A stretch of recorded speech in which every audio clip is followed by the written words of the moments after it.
Hey there, Banditos. Welcome to the Friday episode of the Dollar Bin Bandits. I'm Mike Farah, and today we are excited to welcome back Jerry Ordway to the show.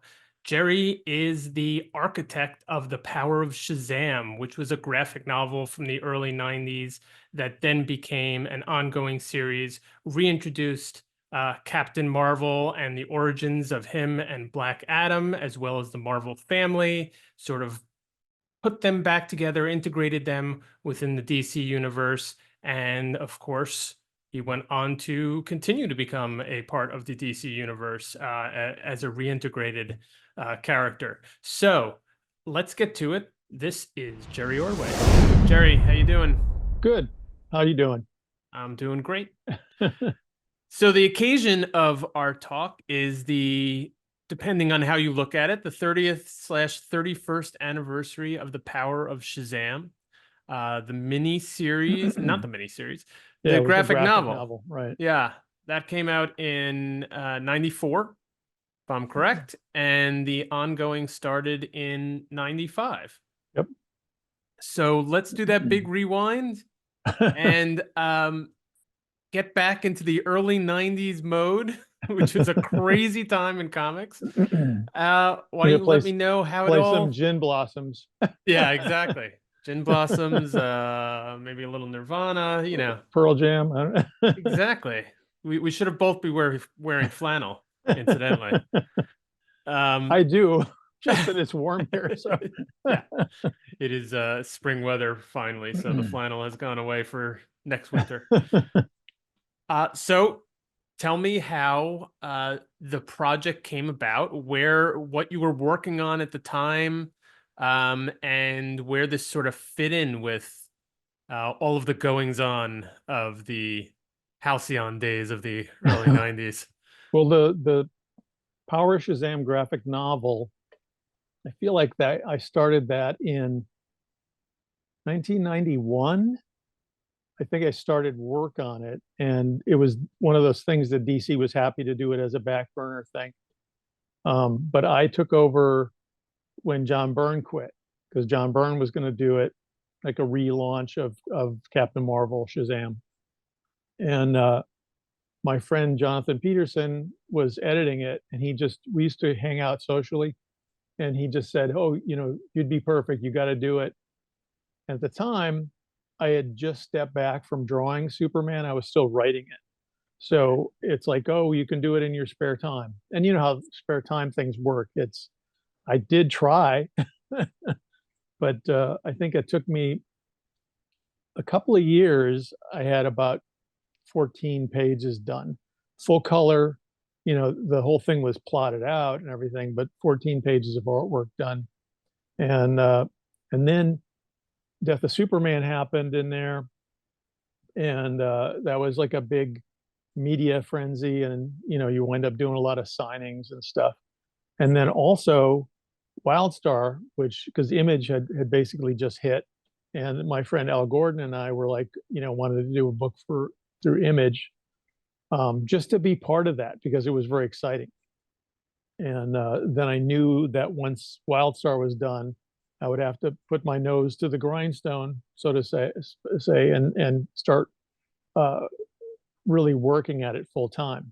So the other thing that was going on in this time frame is my first child was born in '92, so my wife and I are new parents, and it's just crazy when you're working at home.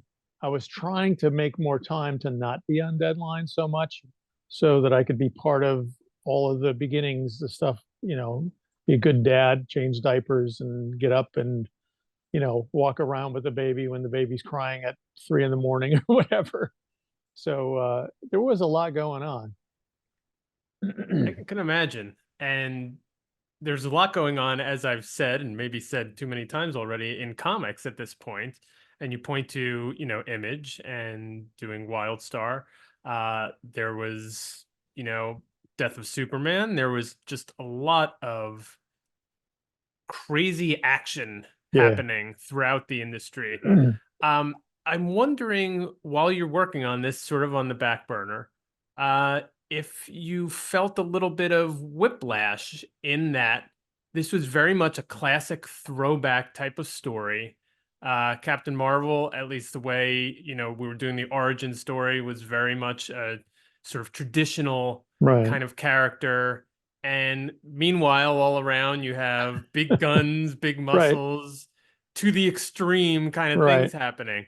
How did you sort of mentally balance that out? Well, in a way, I mean, the fact that like Marvel had the Punisher, that was like the big character, and that was leading a wave of the gun violence stuff. DC had Lobo, and Lobo during that period was the hottest character. Literally was, fan wise. So I felt in a way that I knew I wasn't going to be able to do or would even want to do Shazam in any kind of gritty way.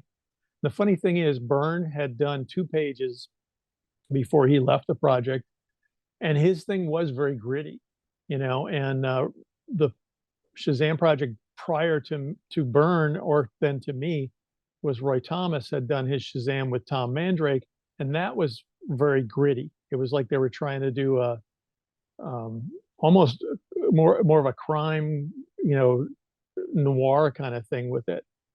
So I knew I didn't want to do that. So I really did. I spent a lot of time trying to find a balance in my head. Like, how do I balance what's going on with what I didn't want to do something that felt like it came out of the 50s because number one, that's not my assignment. I mean, DC wanted kept the only thing DC said officially was they wanted Captain Marvel to be a part of the DC universe. So rather than previous years, he'd always been kind of off on his own world, like they had a Fawcett world or something. So the idea was he lives in the same world that Batman, Superman, Justice League all co-inhabit. The other thing is, as a fan, I really liked the Captain Marvel stuff that was in Justice League, and I didn't want to lose that through some kind of continuity. Uh, a lot of times that happens. Somebody has to decide we're cutting this out. These never happened. Whatever those stories, we're doing a reboot. I wanted to incorporate as much as I could so that the fan who bought that or who liked Justice League, who liked Captain Marvel in Justice League, wouldn't feel alienated. And again, I was a fan of that too. So I started looking for older comics, found that there weren't a lot. I mean, it was like in the old days, now you can go on eBay and you could find a whole run of something. Back then, for some reason, I had a hard time finding old issues of the 70s Shazam. I had a few of them, but I'd gotten rid of some of the reprint ones, and then suddenly I wanted to read them. So that was a little bit of a struggle, but this is something that will really date it. I bought a microfilm reader. What's that? No, just kidding. It's I do know those. a projector, right? Yeah. And somebody that was selling, the company that was selling that also was selling little index microfilm cards with, I bought the entire first 90 issues of Whiz Comics, which DC didn't have in their library because DC didn't own the Fawcett stuff until just a year or so before that. So I think they might have bought it in 90 or 91, lock, stock, and barrel. Previous to that, DC would pay the heirs of the Fawcett, whatever the remained of Fawcett's company, they would pay them a per appearance fee. So whenever Captain Marvel showed up in Crisis, for example, Fawcett got $100 for each issue. So it was a different thing. So DC's library has bound copies of all the DC comics in volumes, and it's a cool resource. You have to make an appointment to look at stuff, and I went in there to see what they had, and they really had nothing of Shazam stuff. So, and again, I just wanted a background for it. So Jonathan Peterson, who was the editor, he loaned me his Laserdisc of the Adventures of Captain Marvel serial because he was a big fan of it, and I became a big fan of it. So he and I started talking about, let's do it like Raiders of the Lost Ark. It'll open like the Indiana Jones stuff with the temple of Abu Simbel and the Billy Batson's parents being archaeologists, and the whole thing about basically kind of unlocking the secret of Shazam that had been locked away. So that's really where that started as a concept. And by virtue of doing this thing as a kind of Indiana Jones, like the first half of the book, or up until you get to Fawcett City, the first part of the book of the graphic novel is all set in that kind of warm, uh, coloring is warm, the kind of Fleischer Superman coloring style or whatever, but it's got that retro feel to it. And then that led me to start thinking about Fawcett City and how to make it different than Metropolis, Gotham, whatever. So I latched on to the idea of doing it as an Art Deco city. And Jeanette Kahn was a big fan of, she was the publisher of DC. She was a huge fan of Art Deco. So she actually loaned me some books and gifted me some books. Otherwise, I was buying books and just trying to, in my head, I was trying to assemble what Fawcett City would look like. It would be a very distinctive. So this would have been, again, starting in 1991. And then, like I said, after Wildstar, I worked on it full time, but I didn't because I worked on Zero Hour. After I Right. finished the Power of Shazam art, Dan Jurgens asked me to do Zero Hour. So I think the Shazam thing, the book itself, again, I had like maybe 18 pages done out of 94, I think it is. It's the longest thing I'd ever done or committed to. So I did it in chunks. I tried to do it as almost like 16-page chapters. And once I got into the Fawcett City stuff, it went a little faster because you're doing something for the first time. It's like a steep uphill climb, realizing, oh, let's make something Art Deco. Then you realize, wait, if I'm committing to making an Art Deco city, then I have to think about how many variations of Art Deco you can do to fill out a city. And you really don't think of it until you start drawing it. It's like, wait a minute, you have the Automat, which was a classic New York City restaurant, had a very Art Deco front, the front of the building and stuff. So you start thinking of those elements and it becomes much harder and a little more overwhelming. But once I started doing it, once I got into it a little bit, it went a little faster. And the graphic novel also incorporates my love of the New York World's Fair, the 1939 World's Fair. If I could time travel, that would be the one to go to, So the big action set piece at the end takes place at the World's Fair, but it's the Fawcett World's Fair, and it sets up a whole bunch of stuff. And then when I finished it, like I said, Jonathan said, DC would really like you to work on a regular series. You can just write it, you don't have to draw it. Because again, it was knowing that I wanted to be off deadline a little bit so that I could enjoy my family. So in the meantime, again, Zero Hour comes up and it became, oh, we could wait and launch Power Shazam out of Zero Hour because they're going to do these 0 issues. So then that kind of delayed it a little bit. And I did one story for the Batman Superman magazine that DC was doing. It was a newsstand magazine in conjunction with their new company. They merged with Time Inc. So it became Time Warner. And it was a newsstand magazine. I don't know if anybody remembers it, but it was really fun. It was like aimed at a younger demo than the regular comics were, but not little kids. So like maybe 10-year-olds to 12-year-olds or something. So I did a Shazam story that fits in there nicely.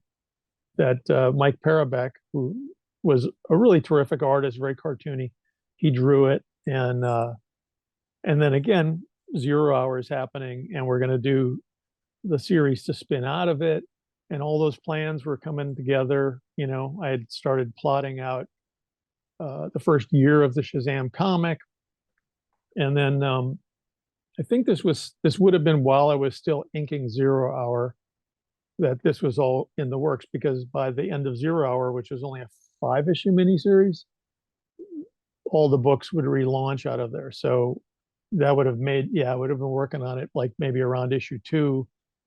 We were probably trying to get going with the first one. So Mike Waringo was going to draw Shazam, and I was really excited. Mike Carlin was really excited because Mike was then going to edit the book. And I got on the phone with Mike Waringo, had a, I thought, a really great conversation. I told him what my ideas were. I said I was open to his ideas, for Shazam, for Captain Marvel. And maybe a 2-hour conversation. I hung up. And then a half hour later, I get a call from Mike Carlin. He's like, "What did you tell him?" And I'm like, "What are you talking about?" He just quit. And I was like, "What?" So whatever we discussed, he didn't like the direction of it or something. And so Mike Waringo dropped out. So we were left without a penciler, which meant that we couldn't launch in the 0 month after 0 hour. So it got delayed a little bit more. Otherwise, it would have come out earlier. Yeah. Wow. Do you have any sense for what he I think didn't like about it? I think he really liked the idea of the traditional Captain Marvel, Okay. and maybe because I mean the first year of the series, what I wanted to do for the main series was it wasn't going to be dark, but I wanted to at least address and set up what things were going to be. So there was a dark element to it. I mean, it had Satanus or Blaze was like a demon creature from the Superman era, and I tied Blaze into Wizard Shazam. I mean, all of it felt organically right. And I said, "Here's how we're starting." Again, totally, he'd have input into if he wanted to change stuff or he had any specific things. But my feeling is that he probably took it like it was going to be a really dark book, and that was never my intention. But I think maybe that was, he just didn't want to do a dark Captain Marvel or something. I never really got a sense of it. I got to know him a little bit just through he was on an art group that I was on that with Mike Manley in the '90s, and he's a nice guy. We were friendly, but I never really got a direct like, yeah, it just didn't feel right at the time or something. So, Hmm. but he went on. I mean, he was working on the Flash Right. before that. Then he immediately went and did like a Rogue miniseries for Marvel, which was, again, in that era, they were still selling giant, pretty much big numbers. So, from his point of view, maybe he wanted something that had a little bigger audience potential. I don't know. But it was clear that Mike Carlin thought it was something I said to him. And I Yeah. honestly, if I replay that whole situation, I never, wanted to give the impression that we were going to do some evil, Captain Marvel. Right. But in reading all those early stories, there's a lot of kind of, it's just the CC Beck art or that house style of CC Beck. Everything was kind of slightly funny, goofy, Hmm. but they were doing like, they had demon characters and it makes sense. He's made up of the powers of these gods. And then you had, uh, counterparts that were, Savannah was clearly evil. You know what I mean? There was a lot of, it was just that it was kind of like all framed in kind of a happy visual style that maybe people didn't realize. But the very first year or two of Shazam, of Wiz Comics with Captain Marvel, were kind of, there was a lot of dark stuff in there that I thought, oh, again, I'm supposed to sell this to an audience at that time. It was, 1994, 95. And I didn't want to go full bore and try to sell Lobo or Punisher, but I wanted something that had a little bit of weight since it was a kid who was living on the streets. I wanted to address all that stuff.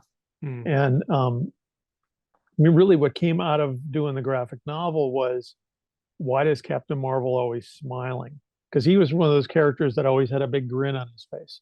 And it's like, because he's a kid, because he's enjoying having the powers, because he's enjoying being an adult, you know, and his life was really pretty terrible because he was kicked out of his house by his evil uncle Ebenezer. He was kind of cheated out of whatever his parents may have left him. and he was living on the streets and he's selling newspapers and following strangers into a subway. So I wanted to at least address that and then work from there. So, um, but yeah, so that first year of the book that was planned out was always meant to introduce the idea of him because he has lost his family. He's lost his sister as well. His twin sister Mary has disappeared. Is him basically regathering or bringing together a family, his sister and his friend Freddie and Uncle Dudley and, Talkie Tawny. So he's basically creating his own family. He's Mm. replacing his family. And he's also become what he thinks of it as an adult. So those were all themes that were like, again, a lot of it helped that I was going through the being a new parent, and seeing uh, just that responsibility a parent has to their child. You don't really have a sense of it until you have a child. And then you realize I could die. What if I get hit by a bus? Or, you know what I mean? You want to live to their adults at least, right? Yeah. So all those things just kind of, were floating around in there. But anyway, so the book was delayed. And then Mike Carlin says, how about Peter Krause? And I had worked with Pete on a fill-in Superman story with Jurgens. We did a two-part Agent Liberty story, and Pete drew it. And it was like, okay, that sounds good. And Pete's style was a little bit more realistic than what Mike Wieringo. Mike was a very good stylist, and Mm. I believe, I mean, you can't speculate like, oh, what would it have been like? But I think his Captain Marvel would have been really good because he did have kind of the best of both worlds. He had that kind of cartoon, the ability to do a cartoony style, but also be serious. It was weighted, you know, in realism in a way too. Just like Evan Shainer's work is now, there's a cartooniness that, it still has real world stuff. So I think he would have been great. And I don't know that the book would have been a tremendously different, but maybe it would have. Maybe his influence would have changed some of what I did. I don't know. But Pete Krause was great. I'm still feel like I'm still friends with him and Mike Manley. Those guys were both integral to that launch, and and again, it was nice to not have to draw it because doing the 96 or 94, whatever it was, page count for the graphic novel in full color, basically painted pages, was a tremendous amount of work. It was gratifying, but it was a lot of work. I was going to ask you about that because, yes, it was almost like you basically were kind of a one-man team on that, writing and doing the art, and not only doing the art, but doing, this painted Right. style. So you said from basically, how long did the entire thing take? So was it from 91 to 94? So three years, or was that working on and off? Well, it came out in the beginning of 94, so it would have been 91 to 93. But that's a long time in comic years. Oh You know what I yeah. mean? It's for DC, it's DC Comics signed I signed a contract to do it for a certain amount of money, page rate with including color. So from their point of view, once you start vouchering and they're paying it, they would love to have that done within the same calendar year. You know what I mean? Just from bookkeeping and all that. So it's unusual that they gave me that leeway, and it was nice that they did. But because again, the Death of Superman stuff was pretty, there was a lot of involvement and it was a very busy time. Um, People don't think about back then, DC, I don't know if they still do it. They don't do it for me, but they probably do it for somebody. But back in the 80s and 90s, they would pay your way to go to San Diego or Atlanta or Chicago Con to promote the stuff. So as part of a promotional budget, you'd get, you know, they'd have you at a convention for a weekend or whatever to be at the DC table, DC meeting fans, talking up your project, doing panels, stuff like that. And that was also a time thing. So you had to kind of carve time out to maintain your deadlines and still do that promotional work. But now it's a little different. I think conventions become more of a, oh, I'm doing a convention and I'm going to make so and such, I'm going to hope I can make some money at it, because, well, now nobody's paying your way to go. But um, yeah, it's funny. It was a different world at that point. And the other thing that's funny is when Shazam came out, the market started dropping, like Image. So by 93, it was still selling, stuff was still selling pretty well, but that bottom was about to drop out. It was the people, the trading card guys, sports card people, basically like locusts moving to a different field. They exploited the baseball card memorabilia field, and then they moved on to comics, and that's really the first time anybody ever really signed a comic on the cover. You know what I mean? If someone wanted an autograph, you would autograph it on the first interior Right. page with a regular ink pen or whatever. So there was like a whole culture change that was going on. In addition to, during that period of time, everybody started doing the variant covers, the foil cover or a hologram cover Yeah. or whatever it was. They became kind of like an added marketing thing directed at the direct sale market because that's where they were selling them. So it was a very interesting time. And so by the time the Shazam hardcover came out in '94, I think it was January or February '94. It was January. It sold really well, like a $25 hardcover. We sold something like 25,000 copies of it, which was a good number for that amount of, that expensive of a book. And then they did a trade within 6 months. The trade sold again somewhere around 20,000 initially, and that the trade paperback version of that, the soft cover, they kept that in print up until like 2008 or 9, maybe 2010. That was in print. There were about 6 or 7 printings of that over that long period of time. So it was a steady seller. Every year they must have sold at least I would want to say 1,000 copies or maybe a little less, but every year was like in the diamond back list that it was always available.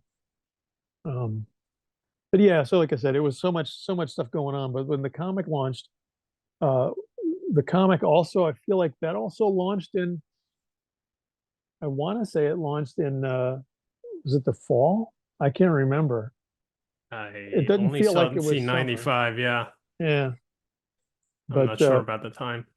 But by that point, I imagine the market had imploded, right? It was somewhere between 94 and 95. yeah, what happened with the market?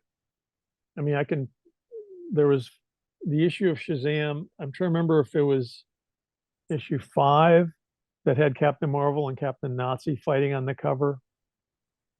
I feel like it was issue 5. That was the month that Capital Distribution, basically there were like 4 distributors at that time. It was Diamond was big, especially in the East. Capital City was big in the Midwest into California, across that side. But they were basically like Capital was 50%, Diamond was 50% of sales. And around the time that issue 5 came out, right before it came out, Capital went under. And Diamond, we never made up those sales. So when all those retailers that were Capital clients, Diamond did not give anybody credit. All those retailers were allowed to buy Diamond product, but they had to pay it COD, which was a different thing. A lot of stores couldn't handle it. So a ton of stores went out of business. And a lot of books lost, anywhere from 40% of their sales, at least for a couple of months, to 50% of their sales. There was a big drop by virtue of one giant distributor. You know what I mean? They had a lot of Yeah. market share. So um, Shazam 5 hit.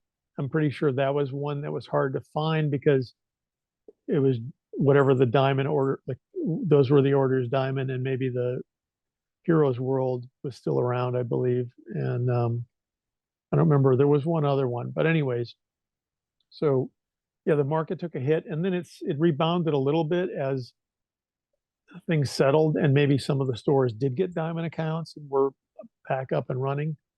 Because I think the second wave of it hit, I want to say in the little bit later 90s, like 97, 90, where when Marvel went into bankruptcy, like 98, 99.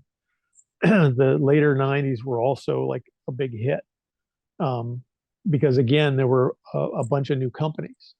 You know, if you look at it now, people don't remember, but you had Acclaim, and Acclaim bought Valiant Comics. Acclaim was a video game maker. Sci-Fi Channel started a comic line.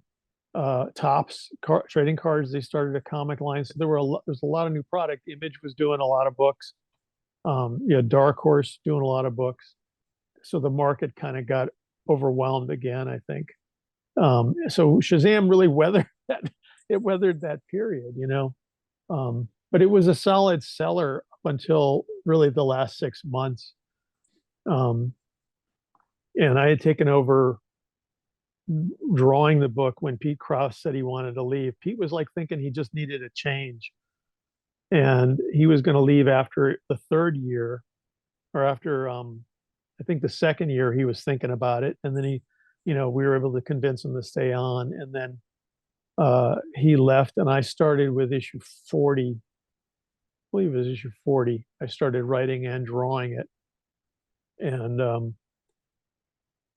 I had a 12-issue contract. I had plans. I wanted it to get to issue 50 because the first Spider-Man comic I ever picked up was issue 50. I was a little kid, saw that Spider-Man walking away from his costume on the cover. I was like, oh my God, what is this? I don't know what this character is, but why would a superhero quit? So, and then that last year was just really kind of tough. They just DC felt like they wanted me doing other stuff, and I wanted to do Shazam.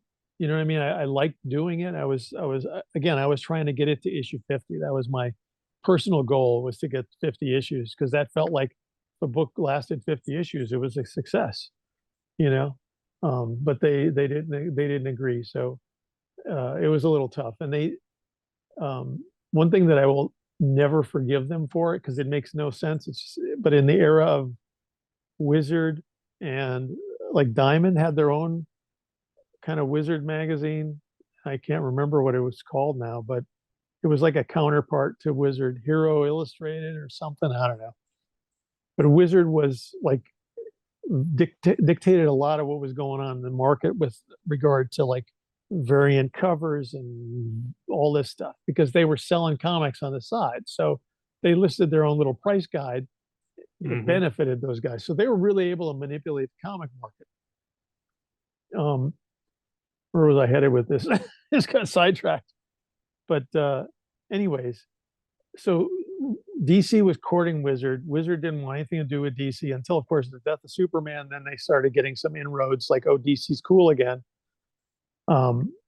So one of the people in the publicity department leaked the news that Shazam was canceled at Chicago Con.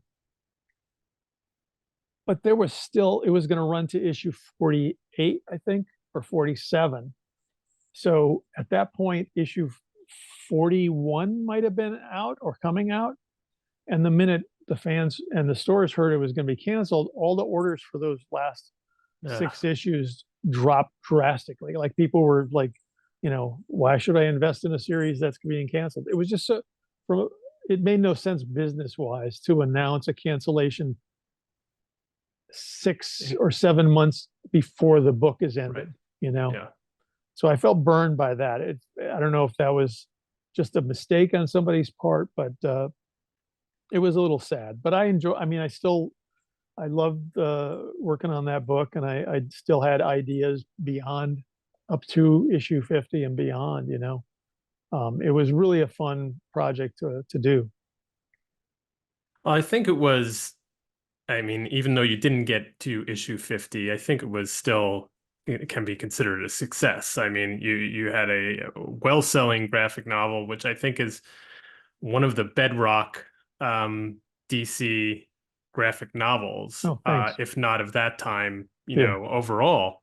And then a pretty decent run, again, Yeah. not getting to 50, but a pretty decent, Yeah. multiple year run on the ongoing. So, I think even beyond that, even beyond the numbers, it's sort of established you did what you were sort of assigned to do, right? You Right. you brought the character into The the main current DCU. Yeah. timeline Yeah. and Yeah. universe, and he was then from then on, I think, part of Yeah. DC proper. Yeah.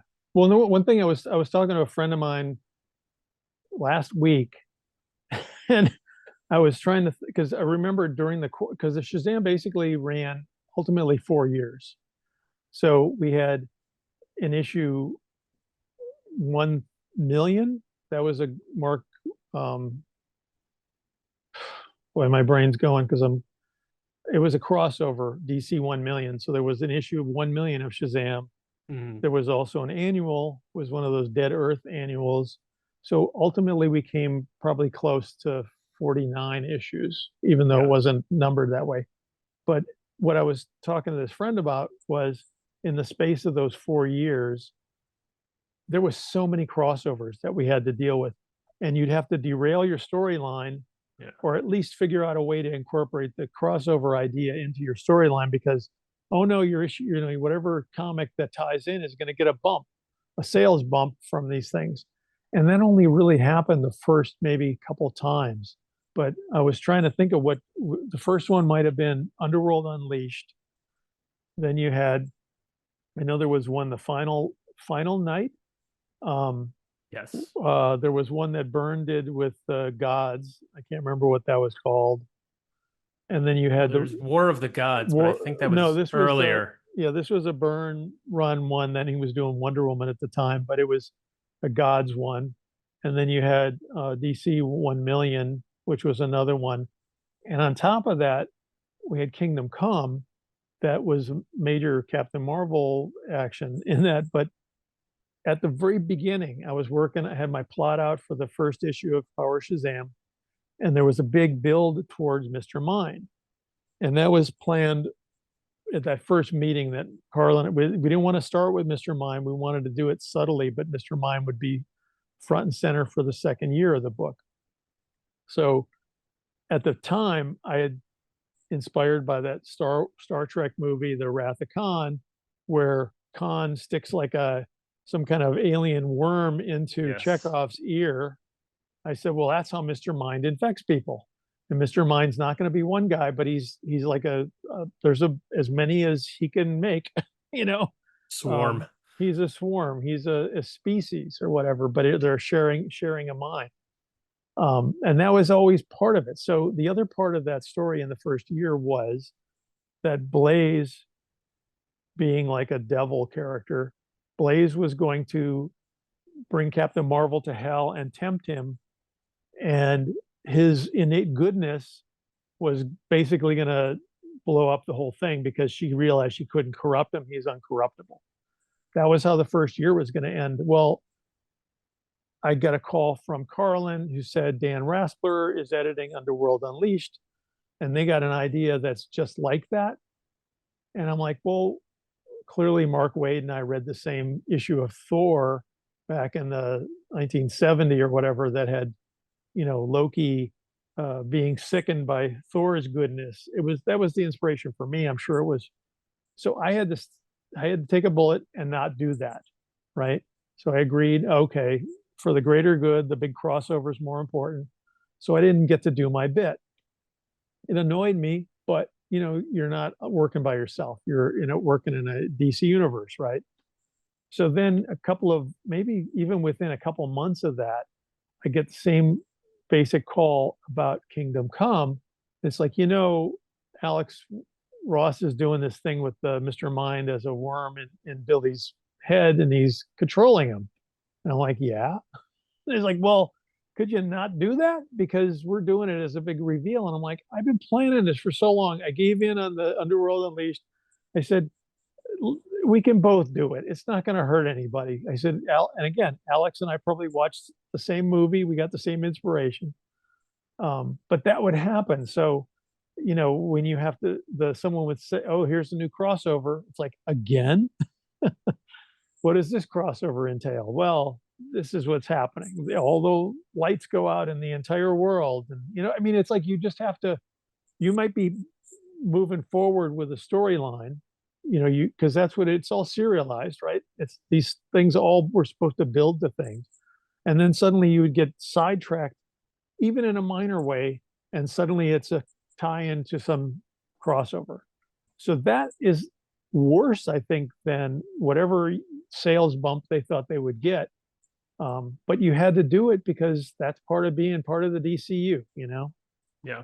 And it was just that stretch of time was crazy. There were so many event things, because so the Dead World was another event. That was an annual event, but that was yet another kind of crossover thing. So it dictated, well, the good part is we got a Shazam annual. The bad part is you can't use that as the capping point of your story for the regular book. You have to make it stand alone. It was fine, but it was just all of these things were really crazy. Because when I was working on Superman, we might get one a year, but not like two of them a year. And it really all came down to like two of these things, or maybe more every year in that short period. It was just nuts. Yeah. But again, whatever their crossover was, that was the thing that they were throwing their marketing at, so and like the other thing, we went through this on Superman, and again, it sounds like sour grapes. All it is it's disappointment, I guess, even years later. But when Shazam came out, when the first issue of the book comic came out, somebody at DC Publicity mailed a certificate to me, and it was one of those. It was some group, but it was a legitimate group that voted the first issue of Shazam like a Parents' Choice Award, and I was like, "That's good, right?" And they're like, "Oh yeah, whatever."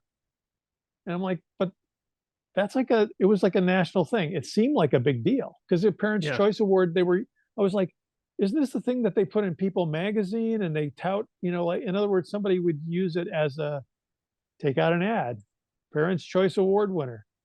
Nobody talked about it at all. It didn't help us at all. And I felt bad. Like that should have been something that would have, at the very least, garnered a press release from DC or something to tout it. But it was probably the kiss of death because it was a Parents' Choice Award. You know what I mean? Like, oh, hey, Punisher's not getting the Right. Parents' Yeah, Choice Award, exactly. or Wolverine or whatever. It was just funny. So there were Yeah. opportunities like that you as a creator, you're throwing everything into something, and you want everybody else to have that same level of enthusiasm, but it's not happening. So Yeah. my Carlin, Chris Duffy was the assistant editor in the first year. They were very into it. They were very supportive, and they went out of their way to do the Mr. Mind decoder card. I had this idea that when Mr. Mind first shows up, his balloons were going to be in this weird language. So I created like a picto alphabet that John Costanza, who's the letterer of the comic, John, I think, created a font for it, like a maybe computer font even, so that Mr. Mind could speak in these things, and then a little asterisk, and then the letters page, send a self-addressed stamped envelope, and we'll send you a decoder card. And it was so successful that Mike Carlin hated it because they were doing nothing but running to the laser printer and printing out, and then having to cut them by hand into little index card sizes, and then mail them stuff envelopes and mail them. It was way too popular for him, having multiple books to edit. So he was mad about it. And I'm like, this is good. I mean, the crazy thing is, it even elicited a fan phone call from Harlan Ellison. And Harlan Ellison called Mike Carlin, said, I want to give me Jerry Ordway's phone number. Carlin says, Harlan Ellison is going to call you. And I'm like, oh. And I had a really nice, Wow. I had like an hour-long conversation with Harlan Ellison talking about, like, damn you. And I'm like, what? He goes, when I was a kid, I, sent away for the Captain Marvel decoder card. And he said, here I am, an adult, and you're making me send away for a decoder card. He said, that was great. So he was like, it was just funny, but none of that made sales. It was just like, wow, that's a Yeah. really nice story. And it was very gratifying because, I was a big Harlan Ellison fan. But it's just funny how those things, they wind up being better stories. They didn't contribute to the success of the book or anything. Those comics would launch and they just lived or died. There was no promotion for them. You know what I mean? You had, nowadays you can go on Twitter, you can go on, social media and try to promote. I don't know if it helps, but it feels like you're doing something more. Yeah. But It feels more active. back then, if it wasn't in like the DC solicitation book being touted as something, you really didn't get any extra effort from them on any kind of ongoing comic. So, but it just, again, it's funny when I think back on it. I think like it's nice. I still have that stupid Parents' Choice Award, nice little certificate, you know. Um, and I had good memories of working on Shazam because I got to work on we had Kurt Swan do like a half of a issue, and that was pretty late. Kurt didn't I don't think he didn't live that much longer after that. But we also had Gil Kane, and Gil was like, oh, I said to Mike Carlin, I say, if Gil would be interested, I'd love to see him do a Captain Marvel Junior story. So we tailored a Captain Marvel Junior story just for Gil, and then Gil had to drop halfway through because something else came up that he had been committed to or something. But it was memorable to have had conversations with Gil Kane. I was a huge Gil Kane fan as a kid, always bought his work. Same with Kurt Swan. I met Kurt in really later on when I was doing Superman. I knew his work. I wasn't like the big fan because I didn't really read DC back then for the most part when I was a Marvel maniac. But I got to know Kurt pretty well. Kurt was a terrific guy, just the type of person that you think about once in a while. I go, yeah, I miss that guy because I had personal conversations with him. He used to go. I see him at the National Cartoonist meetings that they'd had regularly back in the old days. They would have a dinner once a month, and they'd have a speaker or whatever. And I always hung out with Kurt. He was just a really nice guy. But yeah, it's funny. Those are the memories that you have. And then on Shazam, Dick Giordano had retired as the editorial coordinator, whatever. He was the executive editor or the editor in chief or something. When he retired, he just went freelance, and he wound up inking Pete Krause on Shazam for the third year, and then he inked my stuff in the fourth year. And Dick was like father to me. What a tremendous father figure for me and Jurgens and any of those guys who came up in the early '80s. Because he was very much like, you got this impression that this guy cared about you. Uh, he was a really good guy, but you didn't feel any BS from him. You know what I mean? He was just somebody who seemed like he had your best interests at heart, even though he was the executive at DC or whatever. You knew that he was also beholden to DC, but it felt family. It felt like that. So it was really fun to get to work with Dick on that level, and so those are really nice memories. Um, I'm trying to think of any other, because Joe Staten was another guy. He was one of the first pros I ever met, and Joe finished the Gil Kane issue of Shazam. So those little associations are really kind of fun. Yeah. The murderer's row of talent right It, there. it is, and something else that's funny is the Alex Ross thing with Kingdom Come was funny because when I had done Shazam, I think it's when I told you I had like that first batch of pages done, I'd pretty much had everything done of the beginning of the book that takes place in Egypt. Mhm. And 19, I was probably starting working on, I had maybe some pages from the Fawcett City stuff too. So I had maybe 21 pages of full color copies that I took to Philadelphia Comic Convention. I think was 93.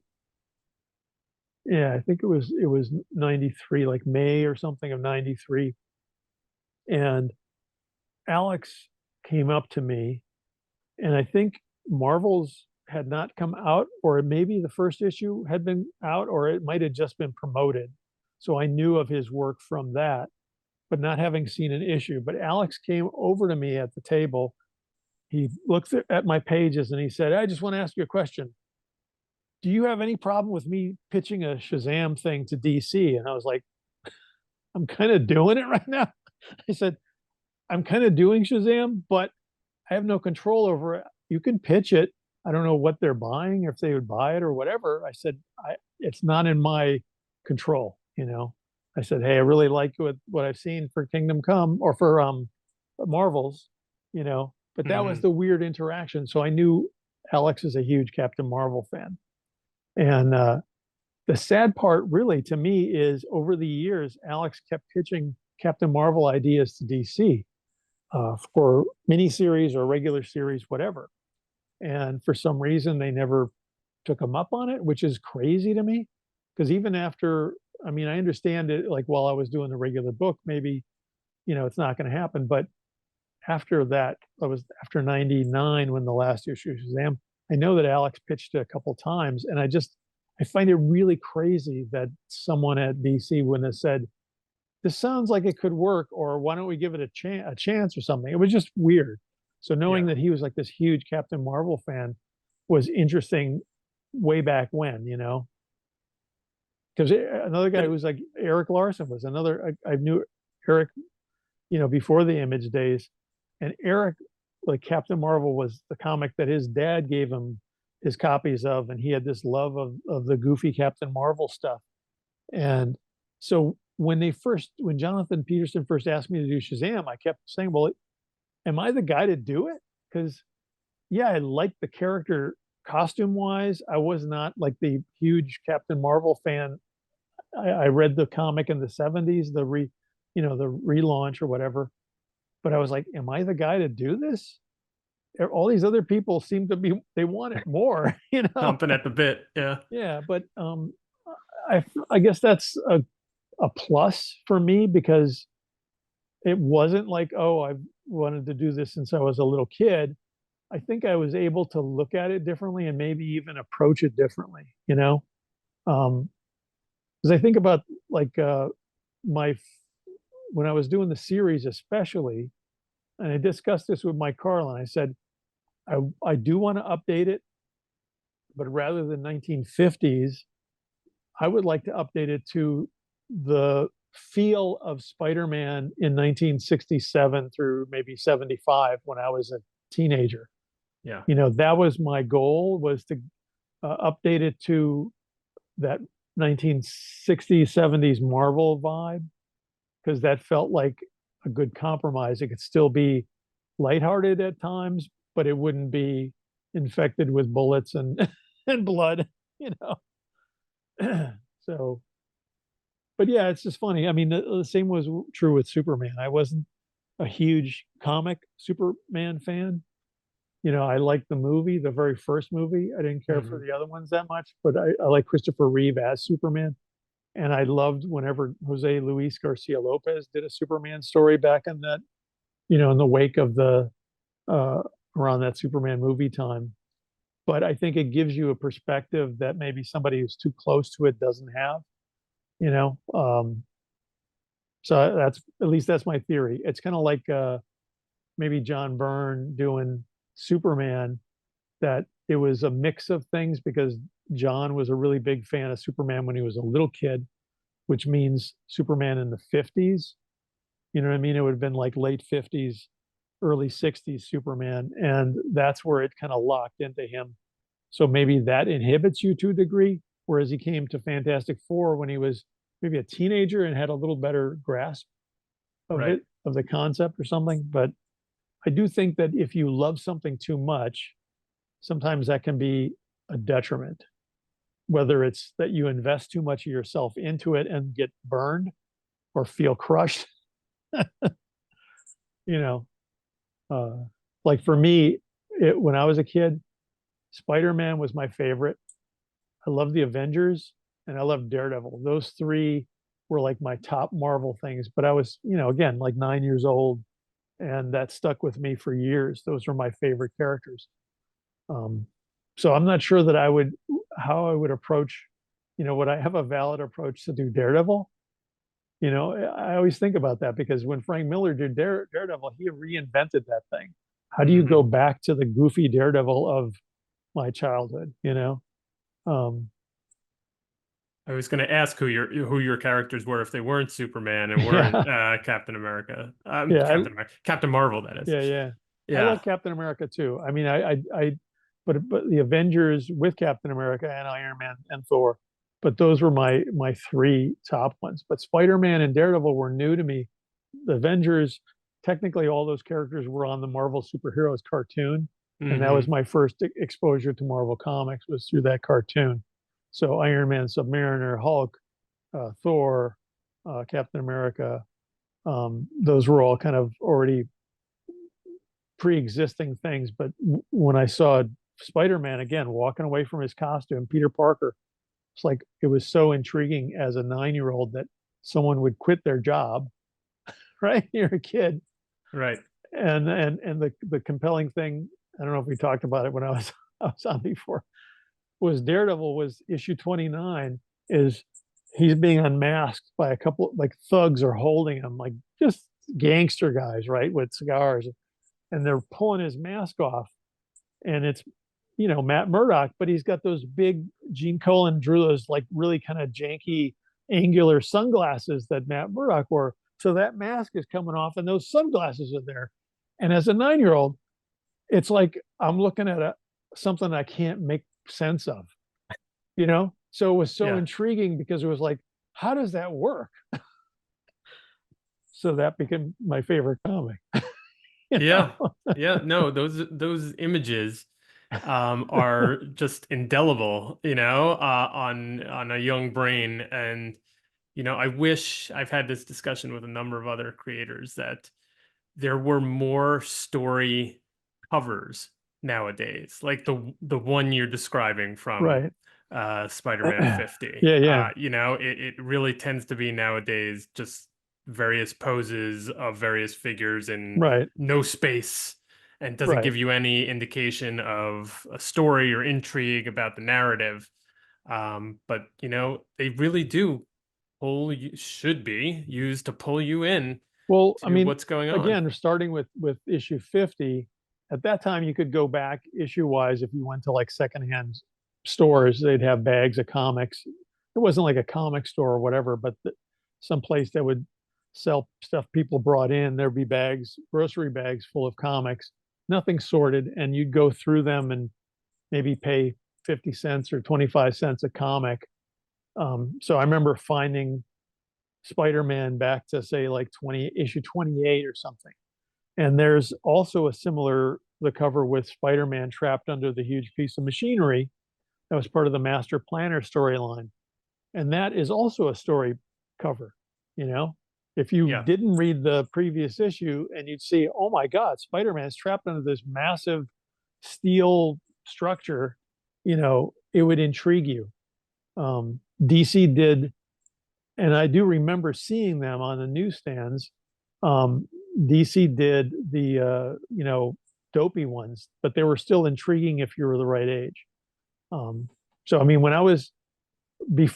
I discovered the Marvel superheroes was around the same time as Batman launched, the TV show launched. So my mom knew that I liked Batman. So when we would go on trips, we'd go to a drugstore.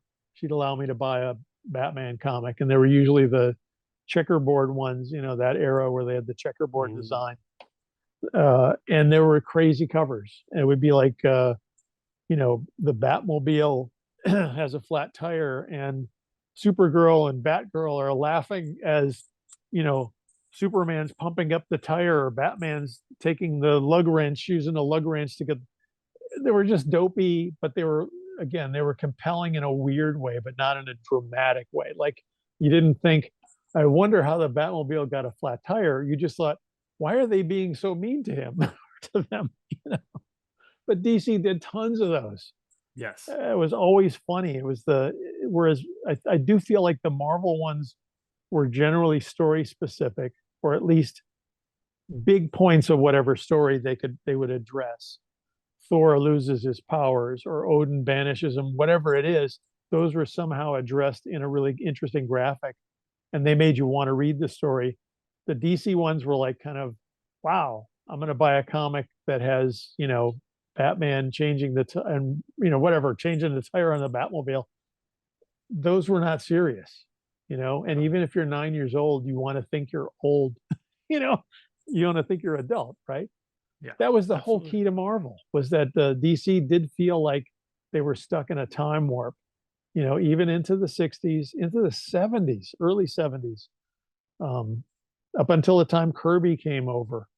There was a sense of DC in 1970 could have been DC in 1960, not that different from DC in 1950. There really wasn't this progression, whereas Marvel was like something felt very new. Same thing that Image felt probably for uh, 15, 14-year olds in 1991 or Yeah, whatever it was, that it felt like this is our thing. yeah. So, Agreed. I was that 14, 15-year-old when Image came out. And now I sort of look back on it, with rose colored glasses yeah, because, at that point in life, I feel like a lot of your preferences in music and art and things like that sort of crystallize. yeah, But, if I'm being objective about it, I mean, there's a lot of crazy, not so sensical right. things going on there. But that's, I think, any age, you know, uh, you can be in your 60s like me and have those memories of being 9 years old or whatever it is. You can lock into what you watched on TV, what you were listening to on the radio, any of that. It doesn't necessarily make it good. And as an adult, you realize not all of this was good, but you're almost always surprised. I don't know if I'm almost surprised when I would start digging back and I'd go, that's actually pretty good. That held up. This didn't hold up. That held up. I mean, there's stuff that you can't write it all off to being like, well, I was a stupid kid. Some of Right. the stuff from that era when you were, younger age and impressionable, some of it holds up Oh, from sure. an adult's point of view, and it's not just a nostalgic glow, but some of it is crap, right? I mean, that's just the way it is, but it doesn't mean it's had less value. It's still imprinted on you in some way. Yeah, absolutely. All right. So coming to, I guess, a little bit of close, and I wanted you to look back on this whole sort of Shazam experience. And was there a moment or an issue that you think best encapsulated your approach or your run to the book or character? Now, I know you already said you got the chance to work with a number of creators that you looked up to, but in between the crossovers, Right. was there something there that you think is really a proud moment, if not the proudest moment on this particular Well, I mean, character? to me, the I think the proudest aspect, it's not a specific issue. I just felt like, I set out to do something. I didn't really know how it was going to happen, but I feel like the idea of that justifying the Shazam family, kind of, the Marvel family as it was in the 50s, but that kind of umbrella idea to me was the moment within the entire series that's I'm proud of was number one, that I made it a family thing, Mm. not a family like comic. You could a family could read it. It wasn't like adult like So it had an all ages aspect to it, which I wanted as well. But just the idea of the group of characters being a family, justifiably a family.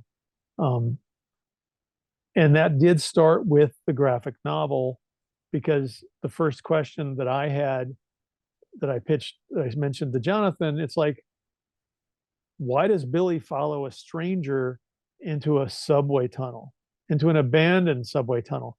I mean, every kid is told, don't follow strangers. Yeah, his parents are dead. He's living on the street, but he would be street smart enough not to follow a stranger. So they said, what if the person who leads him to Shazam is the ghost of his father or the spirit of his father? And from there, everything became about Billy and Mary creating a family where their family was gone or their parents were gone. Um, and again, that stuff relates, talk about childhood stuff. My mom uh, was divorced probably when I was first born. So I really never knew my dad, but it was mom raising my brother Joel, and I were both little. My brother Mike was like, 14 years older. So he was kind of raised already. But my mom did all this with us, and she was the breadwinner. She was the boss. You know what I mean? She was everything. So the idea of any of this comic book concept, you have to find something that you can hook into. The idea of Billy losing his parents is baked into that. That's part of the story. I wanted to explore the parents. I also wanted to really think like if you were a kid, you want to make things better because you have unrealistic ideas as a kid, like why can't I have a mommy and a daddy or whatever, because those problems are simplistic in a way. Like you don't have the subtlety or the information an adult has on why stuff happens. So um, that was the main hook, and that was what I think I'm most proud of within that is that I created an actual family. Shazam, the wizard, gave Billy the power. If he wanted Mary to have the power, he had to share it with her. If they shared it with Freddie, they had to share it three ways. That's all stuff that when I was a kid and I had a brother I had to share with. My son, Tommy, second child, was born in 95, right around when the series was starting. So I was like totally aware of how kids are. And I had three kids, and you'd see them arguing over something. It became like, okay, if you're going to do kids really always have power struggles, just like adults do, but they don't have again, I want the ball, or I want my turn. I don't want to wait and roll the dice. I don't want to wait for him to turn to take the card or whatever it is. So that kind of fed right into the comic series. Um, but I do wish I had. I mean, I would have loved to have been on it long enough to quit rather than to have it canceled. Because I think there were still good stories to tell with it. It's just I really don't understand. It wasn't losing money for them. It was successful enough. They could even have kept it going with other creators if they wanted to, you know. Um, so it's always weird to me. Like the Shazam as a concept has always been like the adopted child rather than their own. Superman's never missed a month of publication. Wonder Woman's never missed a month. They've had bad sales periods for all those books, but they kept them going. Batman, the Flash, for the most part, Green Lantern, until recently they would, but the continuous publication is what puts that book or any concept into a different realm than if something that's got an interruption, especially an interruption like with Shazam, literally 1950 to 1971 or something. And then from like 1976, really till like maybe 1986 when Roy did his miniseries or whatever, there's like huge gaps, which you lose generations of readers. So maybe you've lost the uncle or the older brother or the dad or mom that read Captain Marvel when they were kids that can enjoy the kid reading it or something. There's like a comics have this weird thread that does run way back to the golden age, whether it's someone's grandfather, now it'd probably be a great grandfather, but someone read Superman or Batman back in 1940 and have either comics to pass on or just the love of the character to share with a grandkid or whatever. I mean, that feels like a big part of pop culture, you know. Um, Same as someone being a Mets fan or a Yankees fan or a Brewers fan or Red Sox fan, whatever. There's like a shared thing across generations, which I think makes all of this stuff a little bit more important. Maybe culturally important, but personally important. You know, And um, meaningful. yeah. And like Mike Carlin's mother was a Superman fan, which kind of cracks me up, and that's kind of cool. Yeah. My friend who runs Terrificon, his mother was a Captain Marvel fan, so it's cool for me to think because my mom, she when my older brother Mike was a child of the 50s, that was when the Frederick Wortham and the Senate subcommittees and everybody was saying comics were terrible. So my mom, when I was little, I wasn't allowed to read a comic unless it was a cartoon comic because she still had that memory of the Senate hearings and the comics were bad for kids, bad for your mind or whatever. So it took a lot. I mean, that's why I wasn't able to buy a superhero comic until the Batman TV show. And she kind of vetted it for me. She would look it over. She didn't want to warp my brain. Little did she know, I think it's baked in, you're warped when you're born. All right, Jerry. Well, I think that's a good place to leave it on a note of family and hope and meaningfulness of the Yeah. continuity of comics. I mean, you probably want to pass on some aspect of comic fandom to your kids, right? I want to, Yeah. and the trick is how do you do that without being overbearing, Right. but giving them just enough little pushes here and there When my to kids make were them really fans. little, I read them like we always had bedtime before we have reading before bedtime. Yep. And they were so thrilled when I pulled out the Spider-Man Masterworks and we read the first year of Spider-Man at bedtime. I mean, it imprinted on them. They were maybe 3, 4 years old, whatever. Yeah. We read the Fantastic Four because Rachel, was like, wow, there's a girl character in the Fantastic Four. And that was important to her.